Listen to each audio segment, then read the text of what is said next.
Bonsoir.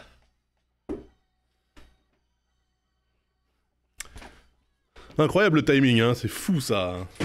J'arrive pile quand ça dit together. Comment allez-vous? Bonsoir à toutes et à tous, bienvenue sur le stream de la nouvelle année 2024 pour tout le monde. Bra, bra, bra, bra. J'espère que ça va, que vous avez bien passé de bonnes fêtes de fin d'année, que vous êtes prêts pour l'épiphanie, que vous êtes prêts pour Pâques, que vous êtes prêts pour l'Aïd, que vous êtes prêts pour je sais pas quoi d'autre à vrai dire, mais voilà, j'espère que vous êtes prêts pour toute l'année à venir, tout ce que ça nous réserve comme surprise. Et je vais commencer par dire merci et bonjour aux invités payants.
Bon, ça va, ça s'est bien passé, las fiestas. Est-ce que vous avez fait bombance? Est-ce que vous avez pris des résolutions pour cette année? Et s'il vous plaît, je vous en supplie, me faites pas la blague sur le Full HD ou la 4K. Ça va, c'était déjà pas drôle en 2012, c'est bon. Non, je rigole, en fait, allez-y, faites-les. Après tout, on en a marre aussi des injonctions, là, sur ce qu'il faut faire, ce qu'il faut pas faire. Allez-y, faites des blagues sur du 800 par 600, si vous voulez. Ça. En fait, ça me dérange pas. Moi, je vais vous dire, 1440 par 1080, c'est compliqué. Je vais vous dire, moi, je pense que cette année sera définitivement l'année de la bienveillance. Le nouveau PC pour Flight Sim 2024. Ah ouais. Voilà, ça c'est des projets que j'apprécie. Ça, c'est des projets que je salue. Alors, qu'est-ce que tu vas prendre, Long Ghost, pour Flight Sim 2024? Normalement, s'il est bien optimisé, t'as même pas besoin d'avoir un nouveau PC, en vrai. S'il tourne déjà le Flight Sim 2020. Merci Tubawan, 44e mois d'abonnement. Prenez-en de la graine. Prenez-en de la graine, les gens, 44 mois d'abonnement, ça, c'est du soutien qualitatif. Voilà, je tiens à le dire. Je me contenterai d'un 320 par 240. 320 par 240, c'est quoi? C'est la Mega Drive, hein? Ou quelque chose pas loin. Bonsoir en toute bienveillance pour commencer. Moi, oui, voilà. Moi, je pense vraiment que... je pense vraiment que ça va être l'année de la bienveillance. Moi, j'ai décidé d'être compréhensif avec tout le monde. En fait, je ne peux pas avancer et prêcher l'empathie et moi-même ne pas être un minimum solidaire avec tous les gens, y compris les plus cons d'entre nous. Voilà. Il faut être à un moment donné... il faut être fidèle à ses principes. Merci Artisan du moindre effort, merci beaucoup pour le 3e mois d'abonnement, ça fait très plaisir, je contribue à la hauteur de mon épargne. Merci beaucoup, évidemment. Tout ce que je dis avant, hein, sur le... Alors non, parce que si je dis que vous êtes des gens qualitatifs quand vous subbez à cette chaîne, c'est vrai. Mais évidemment, je vous mets pas un couteau sous la gorge. Avec ma couleur de peau, ça serait mauvais genre. Ma blague de résolution, c'est de me mettre à employer le terme green de Ruby Rhodes.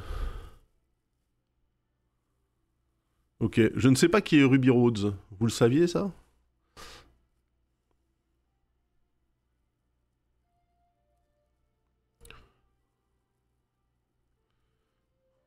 On vivra dans un monde meilleur, c'est obligé. On a été trop longtemps trop cons. Oui, je pense que là... Moi, j'ai même pris la défense des gens qui ont passé le jour de l'an sur les Champs-Élysées à filmer l'Arc de Triomphe.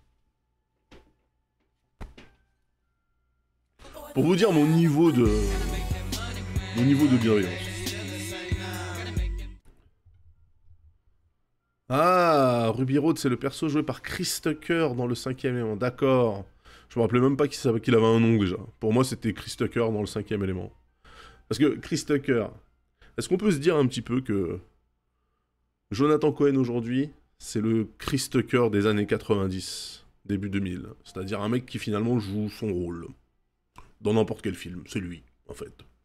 Parce que Chris Tucker dans le 5e élément, c'est un peu Chris Tucker de Rush Hour qui était déjà Chris Tucker de Friday, quand on y pense, en vrai. C'est-à-dire Chris Tucker.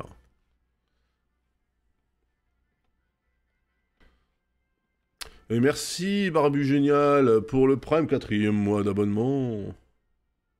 Comme Will Smith et Jason Statham. Alors je suis pas super... Alors Jason Statham, oui. Mais Jason Statham, il s'est spécialisé dans les actionneurs un peu cons. Donc voilà. Quoique même dans Turkish, dans Snatch, il était déjà comme ça. Will Smith, par contre, je vous trouve un petit peu... Will Smith, il a quand même du jeu. Tu vois, quand tu vois à la poursuite du bonheur... Euh... Sam... Je peux pas... Je comprends, voilà, tous ces films-là qu'il a pu faire. Will Smith, je pense qu'il a deux personnages. Il a le mec un peu, comment dire, un peu désinvolte, sûr de lui, genre dans Bad Boy, dans Independence Day, dans Men in Black. Et il a un gars un peu écorché vif, qui doute, mais qui est quand même désinvolte et sûr de lui à la fin. Dans Hancock, dans à la poursuite du bonheur, dans tous les autres films. Et le mec du Prince de Bel-Air, c'est quelle personnalité? Bah, désinvolte et pas sûr. Franchement, dans le Prince de Bel-Air, Will Smith, il y a des épisodes, t'as presque les larmes, hein.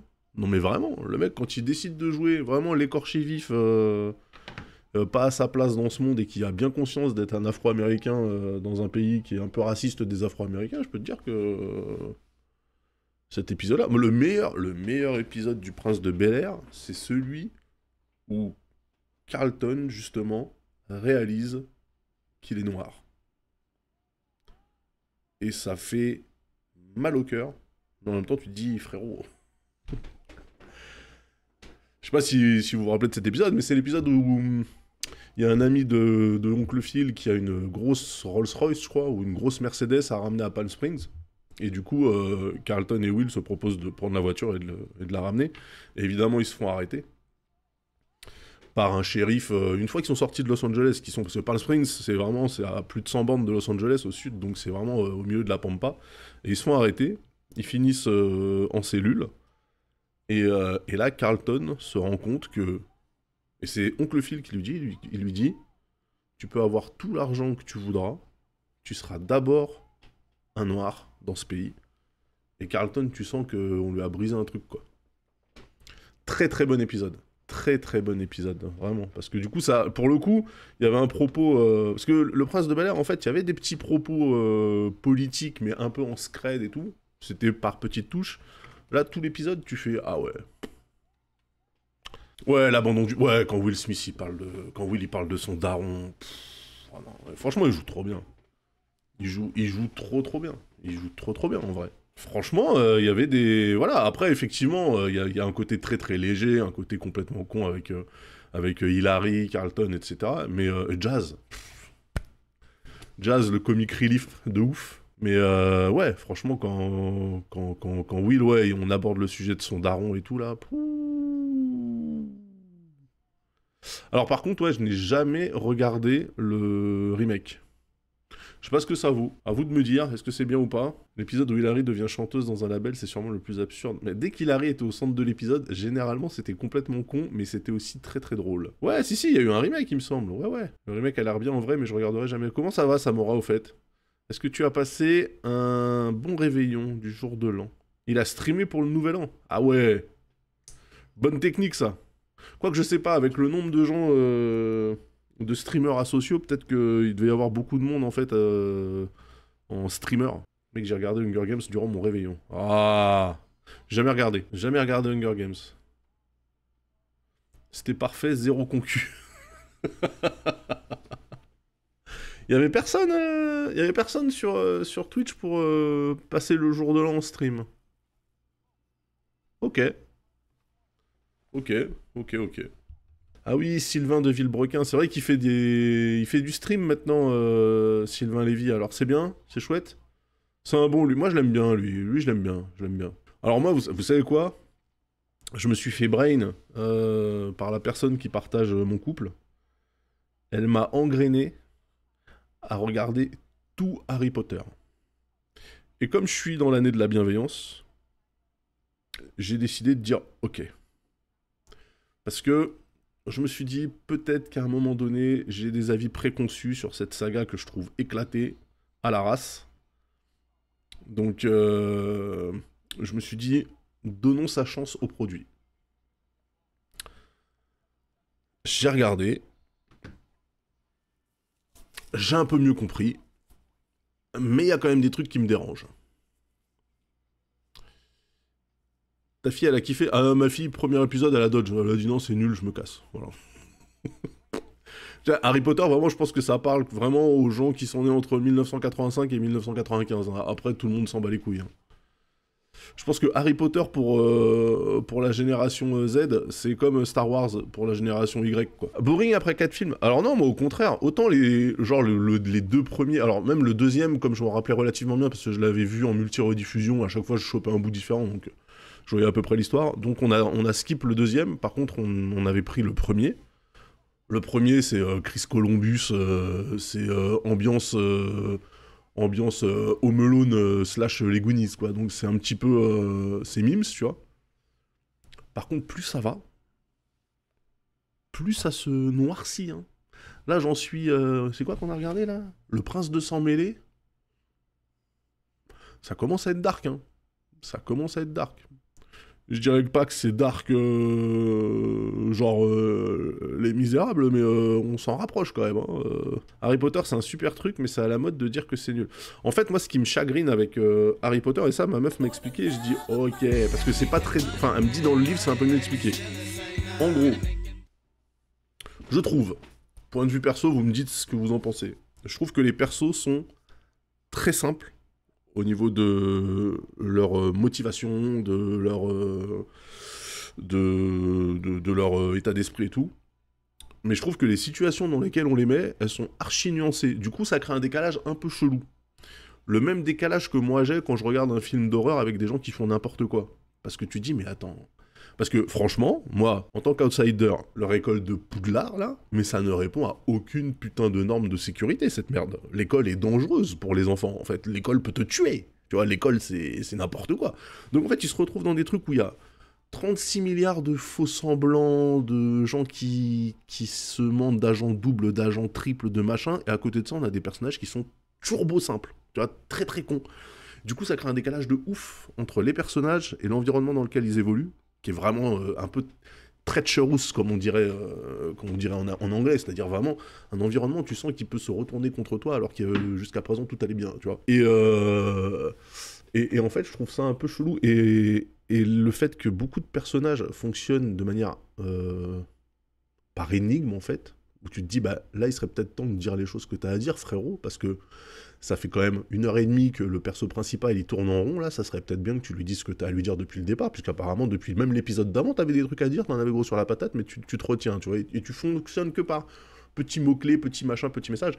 Et là, ma meuf, elle m'a dit, non, mais attends, parce que normalement, dans le livre, ce qu'on comprend, et qui est peut-être pas assez évoqué dans le film, c'est que Harry, il est connecté à Voldemort. Donc, si les gentils, ils balancent tous leurs plans frontal à Harry, qui est un bon gars, bah potentiellement, peut-être que ce plan va tomber dans les mauvaises oreilles.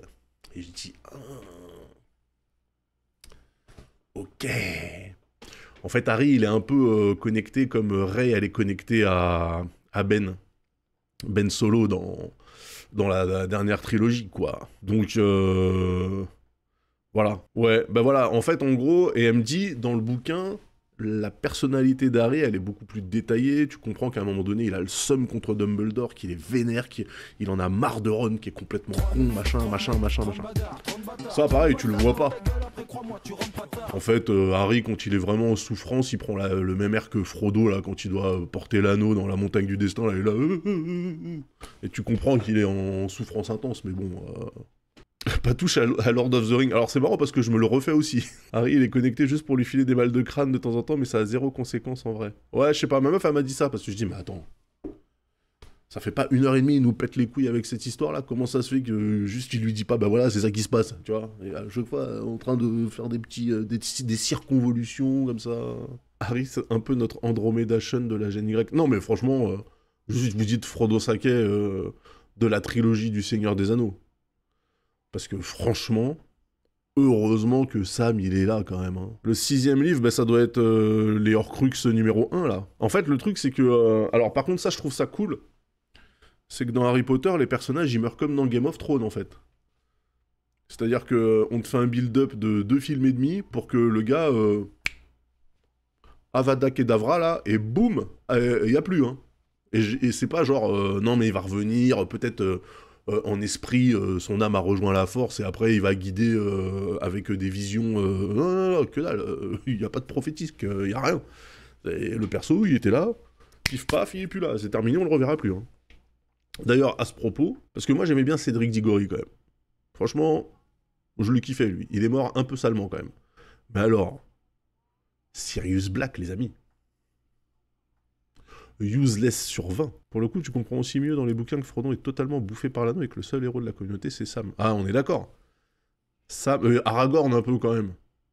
Parce que Aragorn, à un moment donné, il lui remet le... Tu vois, quand Frodo lui dit, bah vas-y, prends l'anneau, je m'en bats les couilles. Lui, il dit non. Il lui referme avec sa grosse main d'humain, là.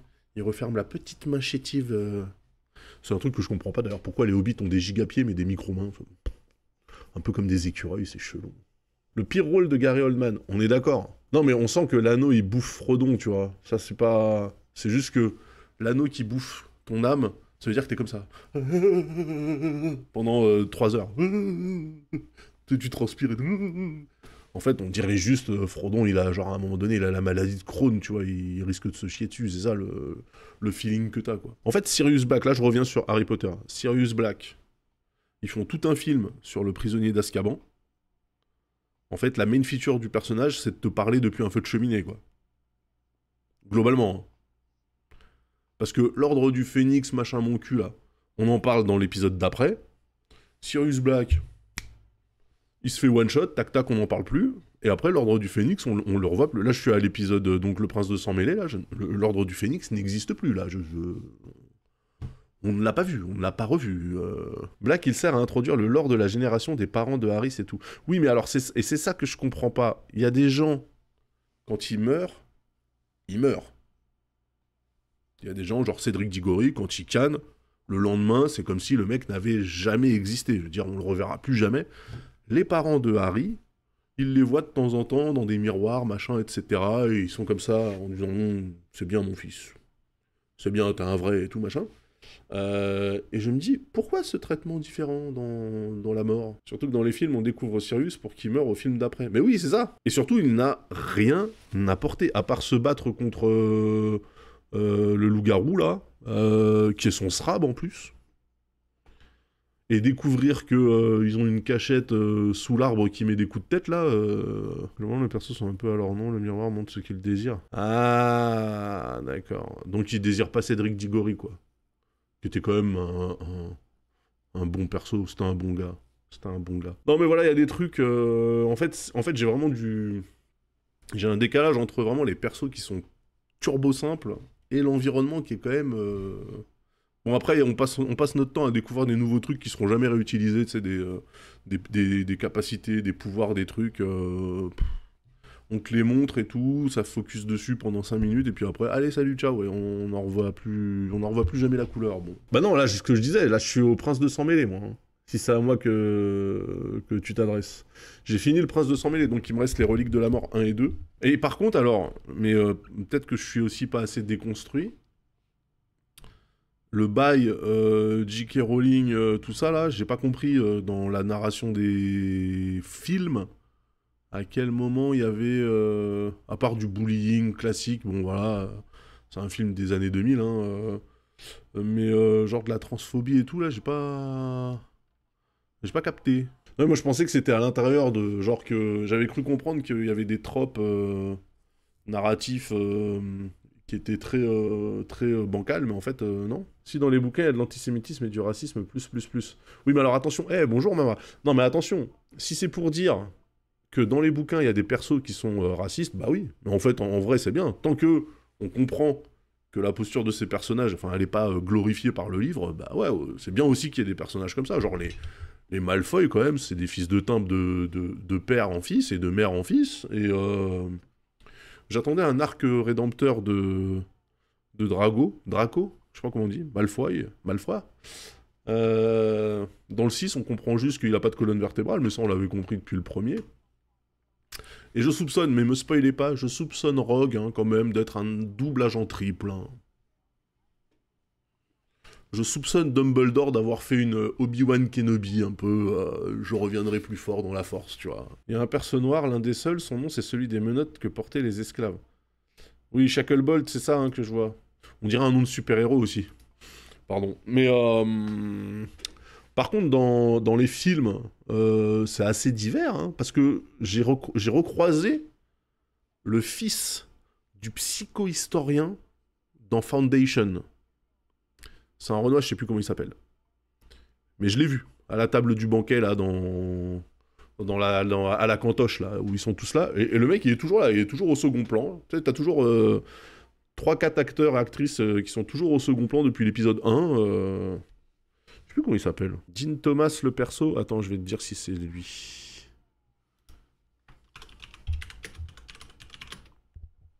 Dean Thomas, Harry Potter. Oui, c'est lui! Alfred Enoch, c'est ça. Exactement. Putain, il a pas une tête à s'appeler Alfred, mais ok, let's go. Et donc, il joue dans Foundation. Il joue, comment ça s'appelle? Reich Seldon. Le fils du professeur Seldon. Voilà. Salut, Gooks. Gooks, on parlait de Harry Potter. Est-ce que t'as fait, toi ou ta société, là, de scientifiques, là, est-ce que vous avez fait les effets spéciaux pour les Harry Potter? Bon, les effets spéciaux, ils ont pas super bien vieilli, je vous cache pas que regarder l'école des sorciers, là, tout de suite... Complicus, quand même, Et le perso de Dumbledore, un avis d'adulte, Dumbledore, 100%, il récolte ce qu'il a semé, cet abruti-là. Dumbledore, pour moi, c'est Qui-Gon Jinn dans la première trilogie, quoi. C'est le mec, il a voulu bien faire, il a pris un apprenti, il fallait surtout pas le prendre, il avait des doutes, il l'a pris quand même, il regrette. Pourquoi il regretterait Harry? Bah non, mais il regrette Tom Riddle, Tom J'ai du sort. J'ai du sort. Donc non, Dumbledore, je pense que... J'allais dire, il a joué aux apprentis sorciers. C'était écrit dessus. Donc voilà, il a fait de l'AD. Mais pareil, enfin, il y a...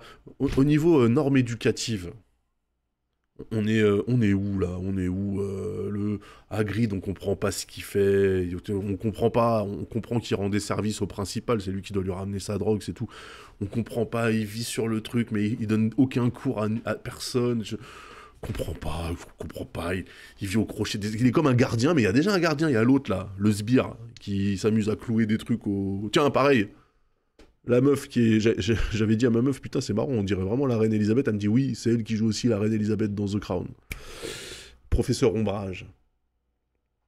Inutilité totale. La meuf, elle réforme l'école, elle pose 257 000 décrets, elle disparaît, on la revoit plus jamais. Plus jamais, on comprend pas. Ah, c'est le gardien des bêtes. D'accord. Bon, alors peut-être on la reverra dans les 2 derniers épisodes. Ok, peut-être. Ah oui, les centaures. Donc elle est morte, Docteur Ombrage? Mais c'est ça qui est chelou. À un moment donné, dans l'épisode 6, là, le prince de sang mêlé, là... Non, l'épisode 5, bref. Euh... Harry... alors, déjà, il trouve des sorts un peu vénères dans un livre de classe posé nonchalamment dans l'étagère. Personne n'a pensé à prendre ce livre, mais bon, admettons. Il balance un sort sur Drago Malfoy, là. Limite, il le bute, le gamin. Aucune conséquence. Aucune conséquence. Aucune conséquence. Ça n'a aucun sens. Ça n'a aucun sens. Ça n'a aucun sens. Et puis, tu sais, c'est... Tu sens que c'est le chouchou de l'école, genre il va en mission secrète avec Dumbledore pour boire dans un lavabo, tu sais même pas pourquoi. Franchement, c'est guépier sur guépier sur guépier sur guépier. C'est vraiment n'importe quoi. Sectum Siempra, oui c'est ça, c'est ça. Et donc on apprend que le prince de sang mêlé en fait c'est Rogue Snape. Pareil, dans cet épisode-là, l'araignée géante de l'épisode 2, bon bah elle canne, on sait pas pourquoi. Il y a Hagrid, il est devant, il est triste, voilà.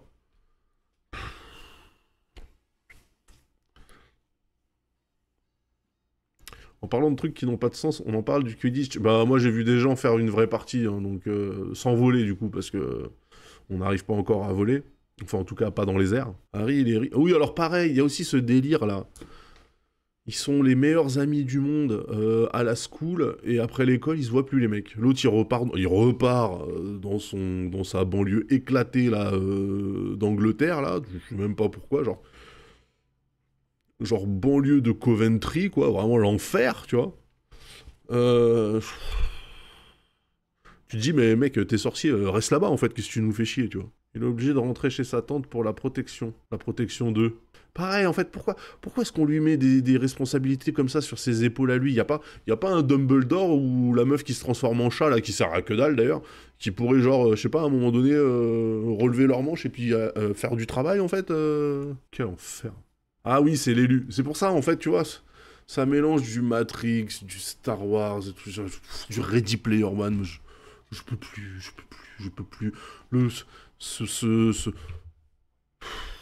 Ce cliché de l'être élu, contraint malgré lui, m'écarteler son destin, flemme.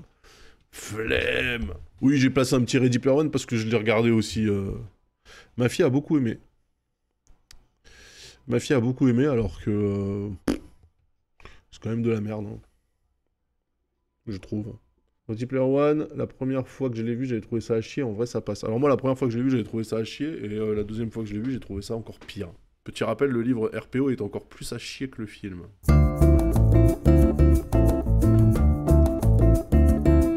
Je m'étais fait un comparo avec 5 ou 6 refs. En gros, le cahier des charges, 32-34 pouces. 144 Hz tranquille. Tu vois, enfin au-dessus de 60, donc même du 120, ça va. 120-144 Hz. QHD, G-Sync, HDR. Après qu'il y ait un chip Dolby Surround avec 12 prises jack et 57 ports USB, je m'en bats les couilles. Alors l'Alienware OLED, je l'avais regardé, mais lui, le prix, il m'a mal regardé par contre. Parce que moi, celui que j'avais, je vais vous montrer, il est toujours dans mon panier. Asus 34 pouces LED Strix. Ouais, mais c'est 1000 balles. Bah, en fait, le problème, c'est que je suis pas sûr que je vois vraiment la diff.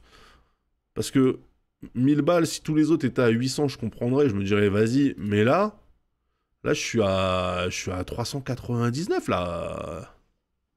C'est pas cher, quand même. Hein. Ouais, mais... Enfin, c'est pas cher, hein, on se comprend. Il y a tout là-dedans, bordel. Il y a tout.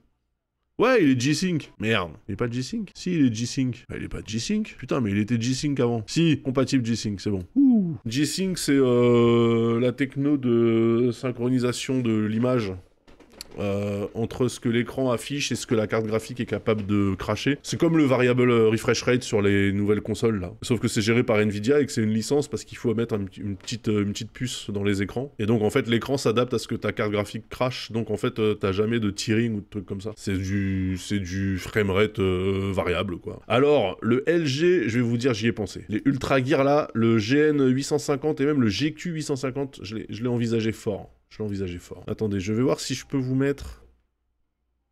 Amazon, ils aiment bien, au détour d'un écran qui a aucun rapport, ils aiment bien dire où t'habites quand même. Attends. Je l'avais mis dans ma liste. Voilà ma liste. C'est bon, là, on est bon. Voilà ce que j'avais. J'avais le MSI, là. Le Rockstrix. Alors, je sais pas si c'est celui-là dont tu parlais. Non, il était à 1000 balles, celui dont tu parlais, toi. Hein. AOC 1080p 60 Hz 24 pouces d'Alten à 65 €. J'y ai pensé aussi. XG 349C. Ah ouais, non, c'est pas celui-là. Là, c'est le XG 32AQ.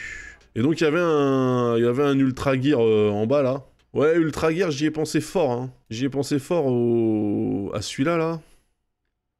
Mais bon, en fait, tu commences à t'éloigner du... Quand tu vois que le MSI, il est à 400 balles. 400 ballos. Chaud, quand même. Je veux dire, là, il y a des différences d'écran. Je sais pas pourquoi j'ai un casque Logitech au milieu de ma liste, là. Faites pas attention. Ah oui, non, le problème du LG, c'est que je crois qu'on peut pas l'acheter. Ouais, voilà, c'est ça. C'est qu'il n'est pas vendu par Amazon directement.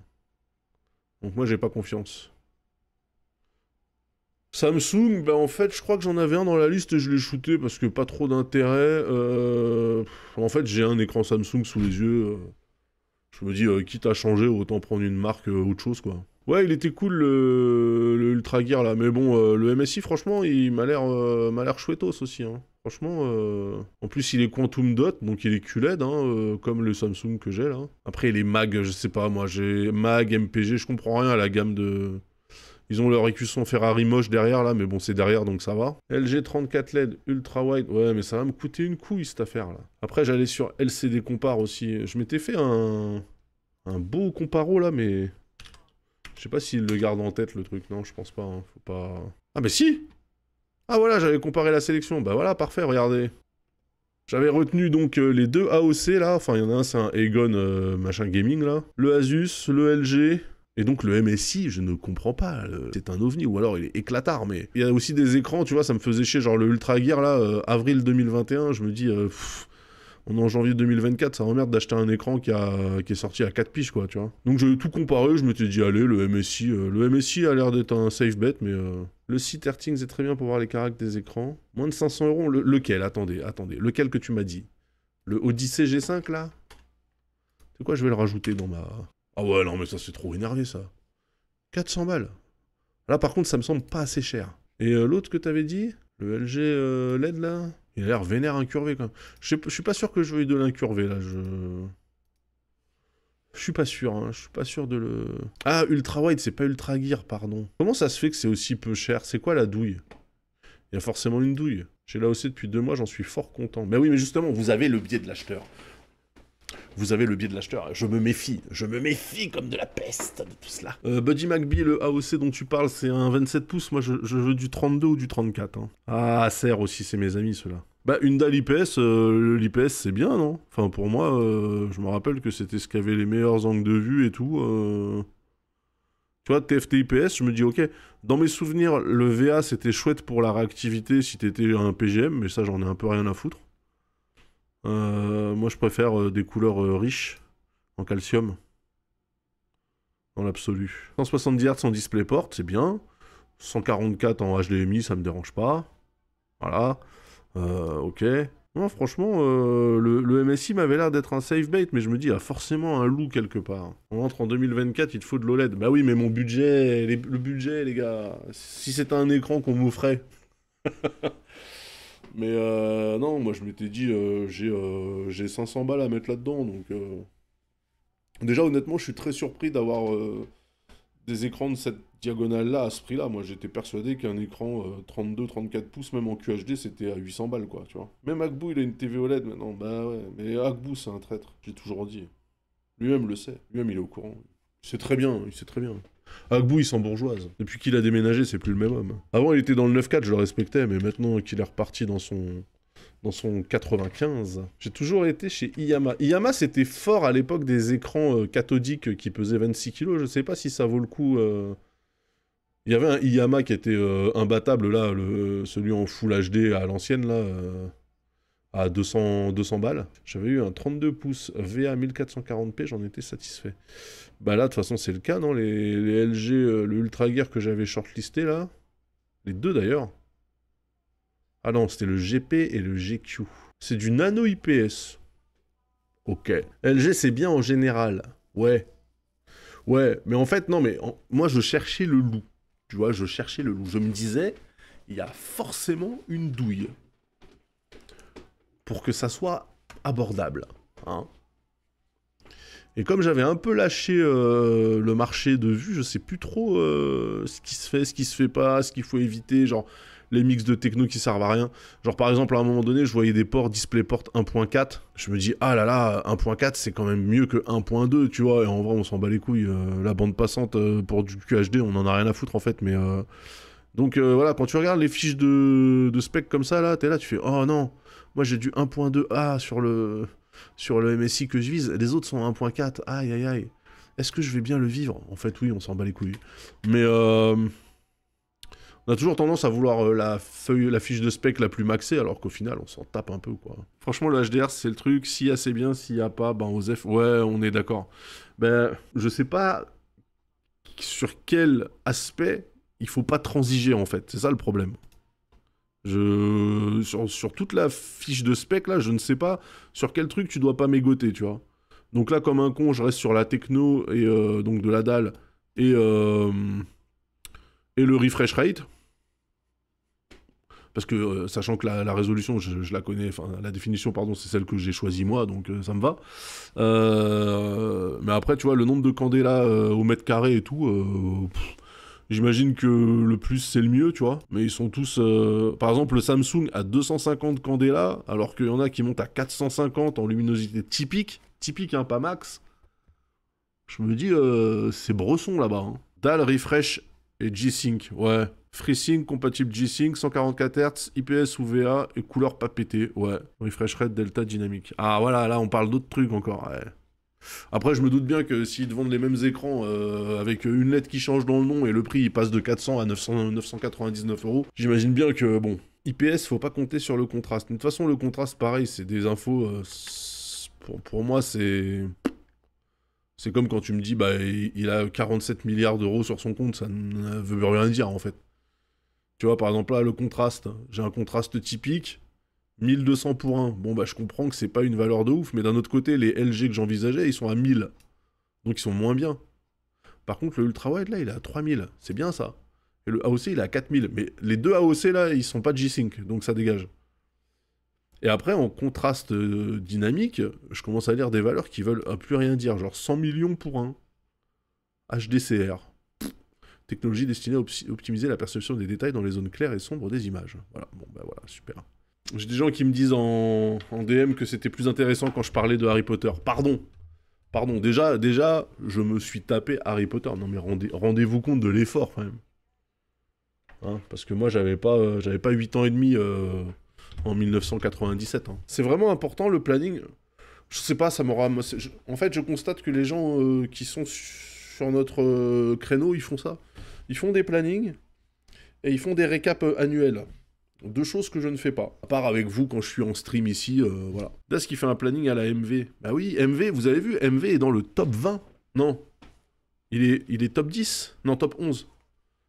Des streamers. Attendez que je retrouve ce visuel. C'est pas mal, hein, c'est pas mal. Franchement, bel effort. Parce que en regardant le top passé, je me suis dit, putain, j'en connais quand même un certain nombre. Hein. C'est quand même chouette. Alors, le premier, c'est Kameto. Le deuxième, c'est JL Tommy. Le troisième, c'est Gotaga. Le Gotaga, je le confonds toujours avec Domingo. C'est pas les mêmes. C'est pas les mêmes. Zerator, je le connais. Squeezie, je le connais pas. Amine, je le connais. Étoile, je le connais. Antoine, je le connais. Domingo, je le connais pas. Ponce, je le connais. MV, je le connais. Sardoche, Locklear, tout ça là, jusqu'à jusqu'à JDG, je les connais pas. Altair, je le connais pas, mais Altair aussi, il me semble qu'il est problématique, la vis là, non? En fait, vous voyez quand même, entre le premier. Déjà, quand on arrive. Quand on arrive au quatrième, c'est déjà moitié moins d'audience. Ah non, c'est des heures streamées. Moitié, oui, donc moitié moins d'heures streamées. C'est ouf quand même. Bon, après, tout cela, je les connais plus. Là-dedans, Sixari, je le connais. Ah, Bags, elle est là. Attends, mais. Ah bah si, Shishayu aussi. Attendez, Bags, c'est la première meuf du classement là. Oh putain, c'est ouf. Franchement, rien que ça déjà. La première meuf en France, elle est à la 35e place. C'est démentiel, c'est ouf. J'avais pas tilté ça au début quand j'ai ouvert le truc. Je m'étais dit, ah tiens, c'est marrant, on va pouvoir en parler en stream. Il y a même pas Magla dans le... Je croyais que c'était elle, la première streameuse française, mais en fait, non. Donc, Bags, elle est 35e. Après, tout cela, je les connais pas. AlphaCast, je le connais. Mintos aussi. Robedeter aussi. Skyhard, je l'ai croisé de spi. Samuel Etienne, je sais pas c'est qui. Je sais pas c'est qui, je le dis comme ça, je sais pas c'est qui. Mais quand ton nom de famille c'est un prénom, c'est que t'es chelou, ça c'est garanti. Moment, je le connais pas. Et en fait, ce qui m'a surpris, c'est que Jean Massier, je le connais.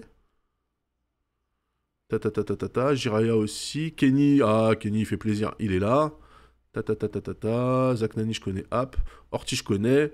Little Big Well, j'ai déjà croisé deux spies, mais je connais pas plus que ça. Ah, Magla 74e. Non, mais c'est ouf. Et en fait, ce qui m'a surpris, c'est Ava. Je pensais que Ava Mine, j'avais l'impression qu'elle avait une hype de fou. Et en fait, elle est centième. Genre, elle est moins bien classée que Bruce Granek, quoi. Bah, c'est qui Bruce Granek, monsieur? Bon, vous vous rendez compte quand même que. Y a combien de meufs au total là dans ce classement? C'est la folie. Puis surtout, elles sont toutes dans le. Alors attention, le top 100, en vrai, t'es dans le top 100, t'es yimbe. Hein. Mais putain, Bruce Granek, c'est un giga joueur de FIFA. Ok. Donc il y a 5 meufs sur 100.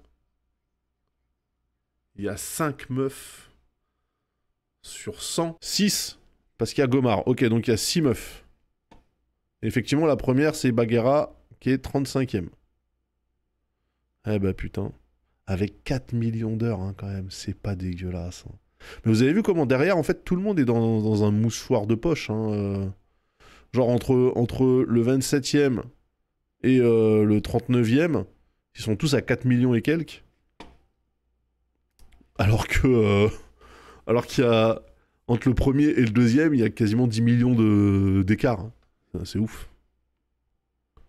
Donc ça montre bien que c'est vraiment un petit groupe hein, qui s'accapare les heures streamées, quoi. C'est ouf. Et DFG, il est 99e aussi. Je pensais qu'il serait plus haut, tu vois.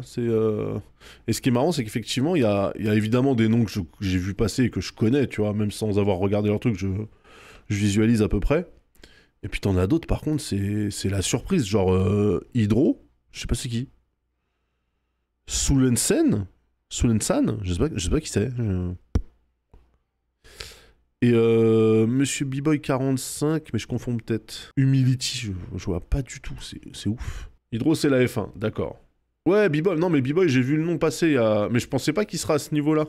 Et toi, tu y es pas du tout, vous rigolez? En heure vue, je dois être à 12. Je sais même pas où ça se voit, ça. En heure vue, attendez, je vais voir si moi j'ai ce truc-là dans mon tableau de bord. Ah si, c'est des minutes regardées. C'est ça? J'ai 1 million. Mais c'est des minutes. Donc faut diviser par 60. Ah oui, mais non, attendez, c'est 1 million, mais sur le mois de décembre. Donc attendez, si on le fait sur l'année, j'ai 10 millions de minutes. Ça fait combien ça? Je pense que je suis dans le top 8000 à peu près. 10 millions 6 divisé par 60. Ah ouais, ça fait 177 000. Ok, pardon. Oh putain, c'est précis. Ok. Ouais, bah on n'y est pas encore. Hein. Donc je suis à quoi Je suis à 60... Je suis à peu près à 200 fois plus petit que Kameto, c'est ça, hein. Bon, ça se fait. Ça se fait sur l'année, ça se fait. On va aller charbonner et clasher sur Twitter. Je suis même pas sûr que ça soit réellement profitable, en vrai, de clasher sur Twitter. En vrai, j'ai quand même 177 000 heures de vues. C'est pas mal, hein. Franchement, je comprends pas le truc de revue. Bah en fait, c'est plus parlant que l'audience brute. Parce que les viewers, ça veut rien dire. Il peut y avoir des gens qui sont présents sur cette chaîne et qui vont regarder 3 minutes de mon stream, mais en fait, c'est pas représentatif, tu vois. C'est le nombre d'heures qui ont été consommées sur ta chaîne. S'il fait 1 heure de stream à 100 viewers, ça fait 100 heures vues. Voilà, c'est ça.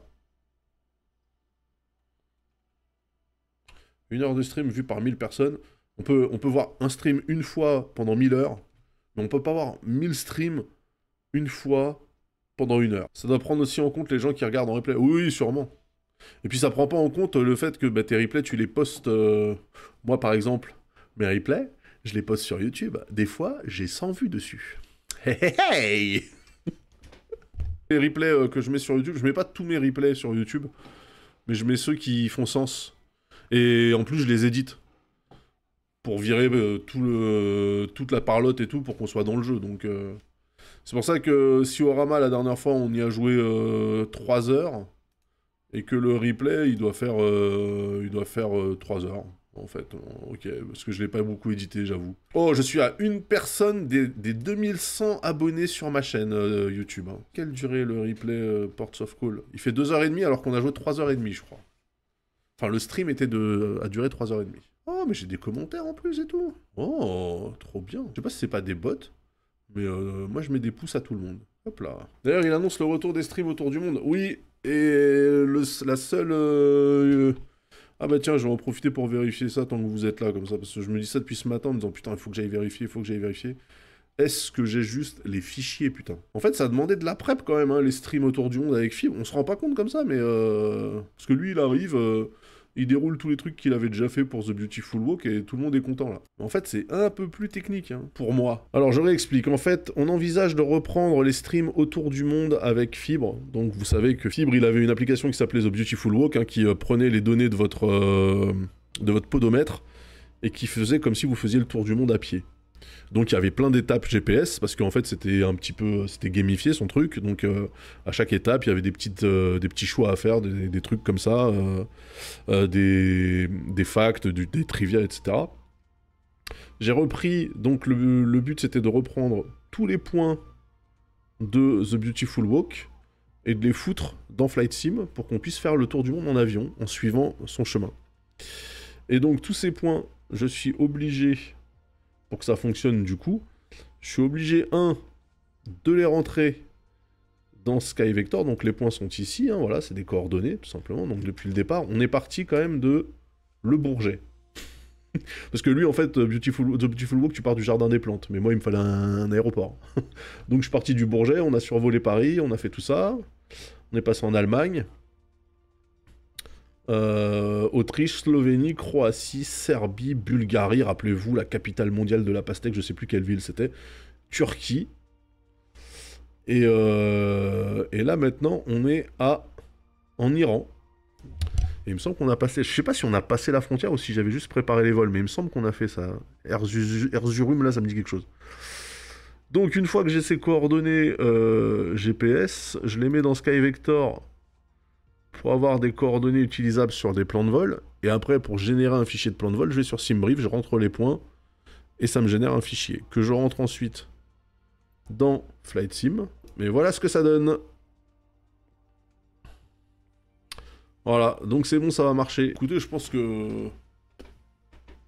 il n'y a plus qu'à. Hein. Alors, ce qui va se passer, mes petits amis, c'est que finalement, on n'aura pas joué. Vous voyez, on aura fait un stream de 3 heures sans toucher un jeu.